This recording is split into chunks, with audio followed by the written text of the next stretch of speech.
Sí, elipsis. Eso, ¿verdad? Lo voy a aterrizar ahí, como decimos en nuestro ¿Qué es eso? en arroz y habichuela, ¿verdad? Normalmente es un término que se utiliza como un morfema gramatical, ¿verdad? Se lo voy a traer así. Por ejemplo, si usted dice un enunciado, fulano estudió neurociencia, Gladys matemática.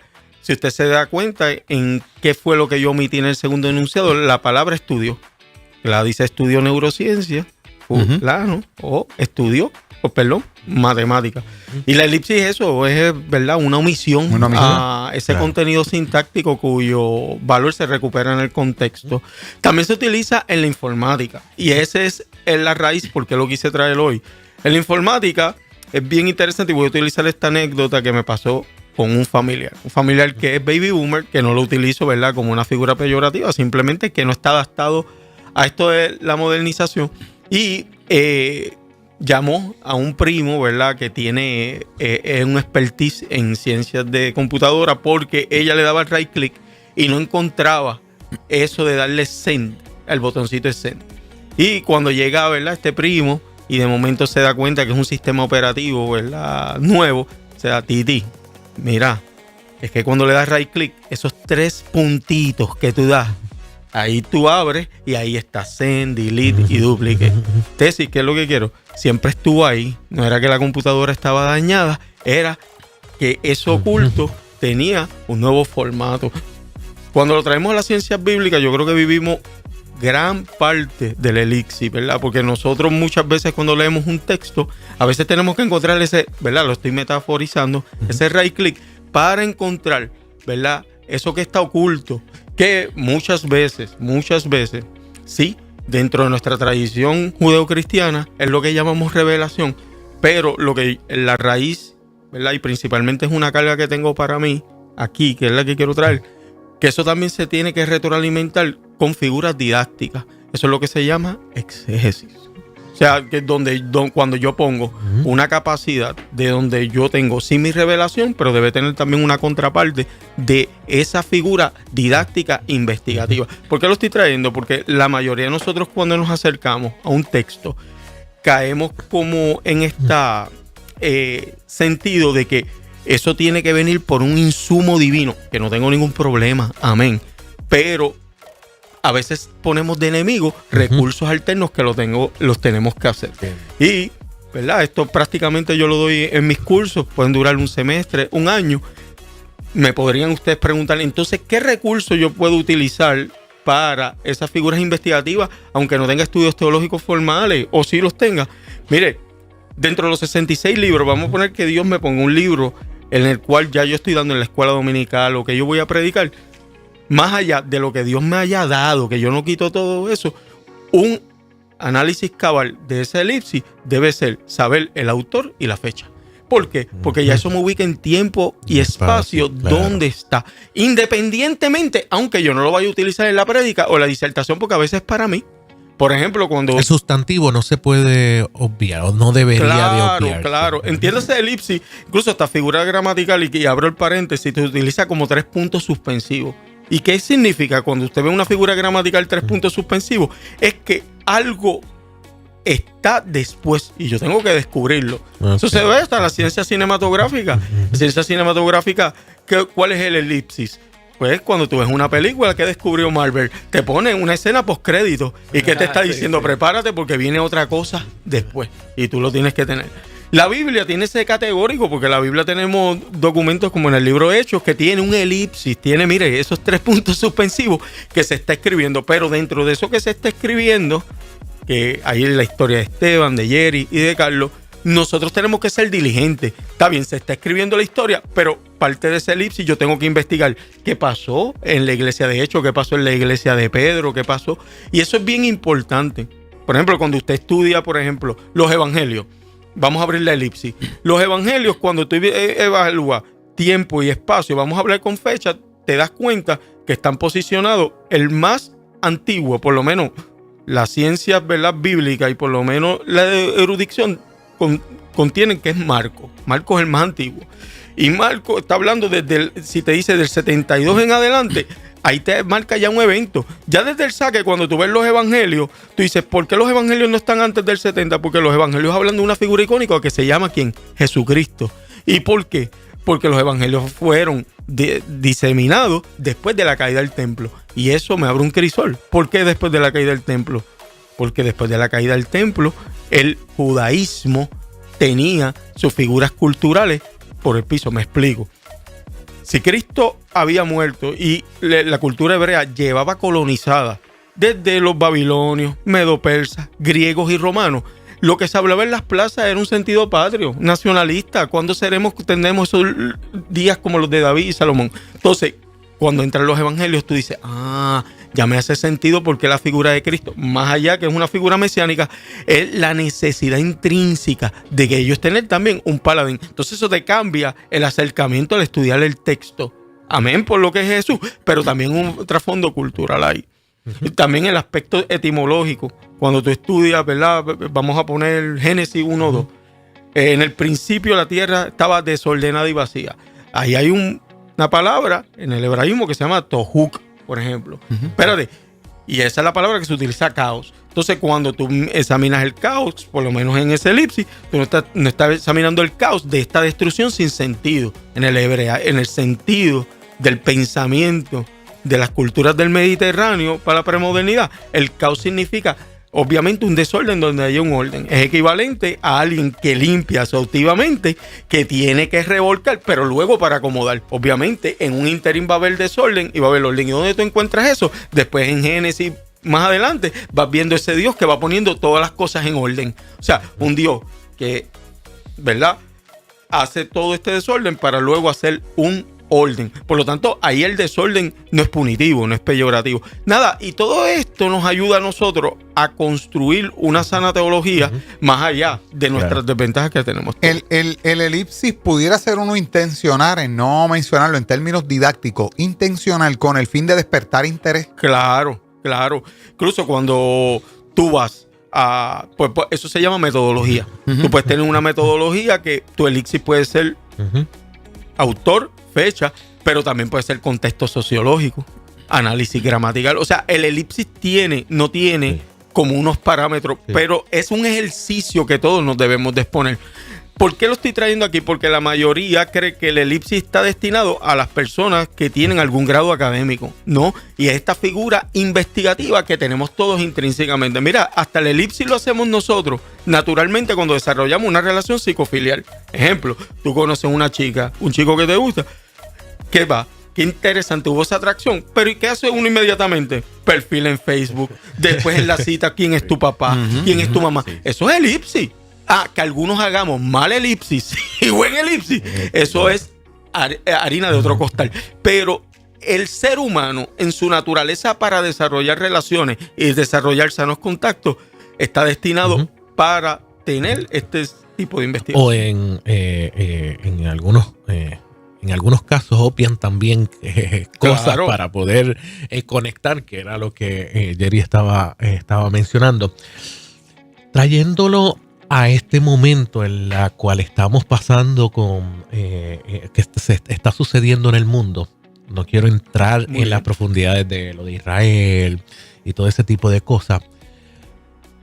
Pero para la gente de a pie, ¿cuál sería un elipsis saludable para analizar todo esto a la luz de las escrituras? Excelente. Porque ya usted sabe que empiezan las teorías, empieza todo, ¿verdad? La gente decía, estamos en los últimos tiempos. Claro. Hay mucha cosa. Uno diciendo cuídense, otro no, estamos ya estamos a las puertas, Cristo bien, todo eso. Y se tiende, especialmente cuando uno escucha muchas perspectivas, cuál sería lo que no debo de omitir, qué sería lo saludable que el creyente debe de hacer. A mí me parece genial lo que estás preguntando, Esteban, porque normalmente nosotros el tema de Medio Oriente, por traértelo en este contexto, que quiero decirle a la audiencia, eso es tema para una serie, no lo vamos a hablar aquí. Por eso dije. Pero dentro de una sana elipsis, nosotros, al entrar nada más en el tema profético, ¿verdad? Utilizando una palabra dentro del argot de la metanarrativa dentro de lo que es el cristianismo, no se puede hacer solamente dentro de las ciencias bíblicas. Por ejemplo, que yo con un texto lo traigo aquí, o sea, no es lo más saludable. Para yo entrar nada más para lo de Medio Oriente, si soy diligente y soy con una sana teología, tengo que hablar de temas geopolíticos, tengo que hablar de temas de ciencias políticas, tengo que hablar de temas de macroeconomía, microeconomía. ¿Por qué? Porque nosotros, por mejor intención que tengamos, estoy hablando en contexto como puertorriqueño occidental en una sociedad posmodernista neocapitalista, estamos hablando de una situación que está en Medio Oriente.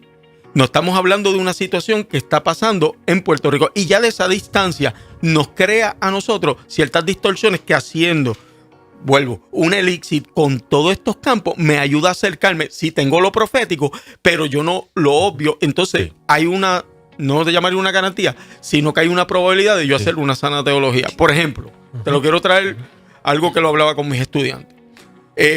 La mayoría de nuestro acercamiento hacia el tema de Israel, que no es ningún problema, en carácter profético, es obviamente por lo que representa Israel, por esta figura mesiánica que es oriundo de allí, que no hay problema, no, ningún tipo de problema. Ahora, ¿cuál es el gran problema? Cuando nosotros obviamos todos estos factores que son del elipsis y establecemos nuestros categóricos. Ejemplo, la mayoría de las personas, estoy hablando más de un 92%, y esto está medido estadísticamente en estudios longitudinales, que tienen una opinión de Israel de Occidente, no fue que residieron allá ni que estuvieron internados, son personas que fueron en un peregrinaje, llámese, de estos tours, sea turísticos, que van allí, y yo no tengo ningún problema con eso. Y parten de su argumento, es que yo estuve allí, y entiendo, hello, eso es como equivalente, que yo no estoy negando, yo ir a Nueva York, a la Estatua de la Libertad, ir al Empire State, ir a Washington DC, viro a Puerto Rico y decir, yo fui a Estados Unidos. No, yo no quito ningún elemento de que eso fue importante, fuiste a la historia. Pero, ¿sabes la condición de los navajos, de los cherokee, de las comunidades indígenas? ¿Sabes la condición de los afroamericanos que viven en los guetos, en Mississippi, en Luisiana? O los problemas que está pasando a nivel de frontera. No estoy con esto denigrando a Estados Unidos. Es que es más amplio decir yo ir a Estados Unidos. Y yo decir, ejemplo, que yo fui a España porque yo fui a Madrid, pues yo estoy limitando. Has ido a Barcelona, los problemas que hay, que Cataluña se quiere separar del anexo, incluso tiene hasta su propia idiosincrasia, lo que está pasando en los Países Vascos. Yo ir a un país para conocerlo, ya por diligencia, sí yo te puedo tener lo teológico, pero hay otros elementos que yo tengo que tener, que no significa yo ser un experto, que yo me tengo que ir empapando, ya sea autodidácticamente, si el que tenga la oportunidad didáctica, para ir construyendo lo que se llama teología. El gran problema que nos pasa a nosotros es que sacamos el texto y todos estos factores los obviamos, y ahí es que caemos en nuestras tendencias con muy buenas intenciones, pero que dan malos resultados. Y que damos ciertos eventos como que es el hecho profético, bíblico. Correcto. De por sí, cuando uno tiene todo esto en la mesa, uno dice, wow, podría ser. Ya el tema cambia, ¿ves? Podría ser, pero no podría ser todavía. A lo mejor más adelante viene otra cosa. O sea, por ejemplo, como que me traen en esto el Salmo 126. Porque Dios restaurará a Sión. Ve que Israel tenía que invadir Gaza. Por ejemplo, es un argumento que me trajeron.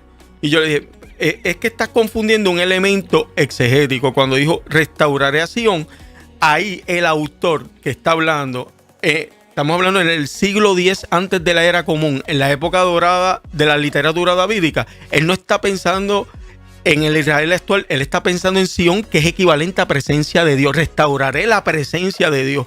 Lo que está pasando ahora es una incursión de sionismo. Sión no es sionismo. Sión tiene que ver con presencia de Dios. Sionismo es un movimiento político de hoy. Acá. Por lo tanto, son dos cosas que se distancian. Y nosotros tendemos a ponerlo, pues sionismo, son paralelismos, lo arranco y lo injerto ahí. Y ahí, pues, crea verdaderamente, pues, una figura que se saca de contexto. Con muy buena intención, porque no estoy diciendo que esto se hace con una maldad extrínseca, pero simplemente es desinformación. Posiblemente hay muchas teorías y mucha exégesis escrita ya por largos años, no tomando en consideración precisamente estos elementos Correcto. del elipsis y que se han construido grandes, vamos a llamarle estructuras para Sí. no.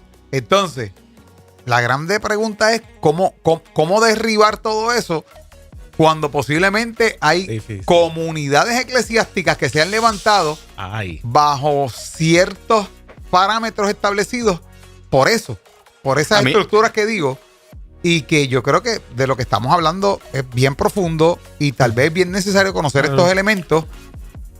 Hay quien le parezca, pero se está distorsionando. Claro. Lo que habría que entonces corroborar y ver los otros elementos, Claro. ¿verdad? No entrar verdaderamente en una figura punitiva. Por lo menos mi experiencia, que puede ser limitada, la iglesia posmodernista contemporánea, muchas veces dentro de sus elementos de estructura que se le enseña, no es dada a reaprender.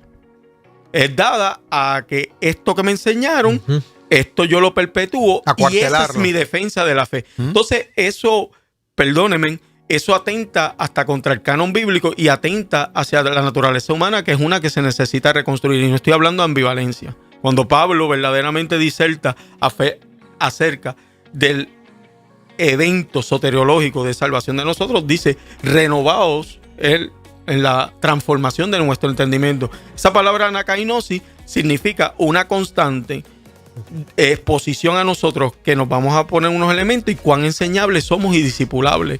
Entonces, no hay detalles, principios, que yo voy a aprender desde el principio, que son irrefutables, pero hay formas a nivel de dogma, a nivel de doctrina, que continuamente yo las tengo que exponer a la luz de las escrituras y de lo que está pasando y ser transformada. Algo que yo admiraba y admiro, ¿verdad? Y lo traigo aquí públicamente de G.J. Ávila, es que muchas de sus posturas a lo comienzo se equivocó y después él retractó y se renovó. Por ejemplo, él demonizó el televisor a lo primero, pero lo grande de Gille fue que lo reconoció y después dice, mira, pero yo me recuerdo que cuando la iglesia Catacumba reconoció, hubo un señalamiento y después lo reconoció. Entonces, lo grande también, y lo estoy trayendo públicamente de Gille, no es que nunca se equivocó, sino que tuvo la capacidad también de hacer esta reforma y para nada eso despinta su imagen, al contrario, la engrandece más. Sí. Doctor, me preguntan por acá, aquí en el chat, cuando habla de la guerra geopolítica, que hay que entender eso también, basado también a las escrituras, claro, como que hace una separación ahí, para que lo vuelva y lo explique un poquito. ¿Separación? En cuanto a entender esa parte geopolítica versus lo que es la profecía, ¿verdad? Sí. Normalmente nosotros tendemos a injertar todo lo que está pasando de Israel dentro de lo que está pasando actualmente. Y uno de los grandes problemas es insertarlo en solo la parte profética. Sí, y la parte y no estudian la parte geopolítica. Entonces, la Biblia no divorcia ambas. Las puedo, no es injertarlas, sino es que cuando yo tengo estos parámetros, y algo bien importante que me interesa que tenga la audiencia, aquí no estamos diciendo que la parte geopolítica, sociológica va a sustituir lo bíblico, no es eso, es que retroalimenta. Son factores que yo tengo para mayor comprensión de eso que está diciendo el canon y yo no hacerle una eusegesis, que es que entonces yo interpreto haciendo estos sesgos, obviando todas las demás cosas. Y ahí es cuando la palabra se convierte en lo que dice Pablo, claro, en 2 de Corintios, palabra que mata, porque entonces sí, estoy siendo bíblico, pero entonces lo que estoy utilizando es la palabra para, obviamente, un exterminio. Por ejemplo, cuando dice... O validar mi punto de vista, claro, de lo que quiero... Una supremacía de mi interpretación bíblica. Y entonces, entonces ya no es palabra de Dios, ya es palabra mía a lo que yo quiero interpretar. Por ejemplo, uno de los grandes sesgos que tenemos hoy y retos, y estoy hablando, yo soy el primero, no crean que yo tengo aquí la macro revelación, yo estoy también en ese crisol, es una sana interpretación del Salmo 122:6, orar por la paz de Jerusalén. Orar por la paz de Jerusalén es bien interesante ubicarla en tiempo y espacio, pero también ubicarla, o sea, que esa paz que está hablando, ese shalom, ¿verdad? Ese irene que está hablando ahí, no está hablando verdaderamente que la paz de ellos es la desgracia de otros. la paz incluía Jerusalén, pero todos los que vivían. Porque si nos basamos orar por la paz de Jerusalén en el siglo X era una polis y ahí vivían eteos, ahí vivían jebuseos. O sea, la paz a Jerusalén no era exclusiva judía, era una paz para lo que el macrosistema conocía como mundo. En otras palabras, y lo voy a traer en ajo habichuela, amén, oremos por la paz en Jerusalén, pero tan legítimos también es sacar tiempo para orar por la paz en Irak, en Irán, en Afganistán, en Pakistán, en Siria, en Jordania, en Somalia, en Marruecos, en Tanzania. Y seamos honestos, la mayoría de nosotros, nuestro elemento de paz es en Occidente, es Estados Unidos e Israel. Estos elementos nos sacamos. Y cuando miramos del Señor es la tierra y su plenitud. O sea, es legítimo orar por la paz de Jerusalén, pero en el macrosistema, en el elipsis que hay ahí, implícitamente, al orar por la paz de Jerusalén, también me debe importar por lo de Irak, Arabia Saudita, Yemen, ¿qué tal? Y esto no es ecumenismo, esto se llama conciencia bíblica.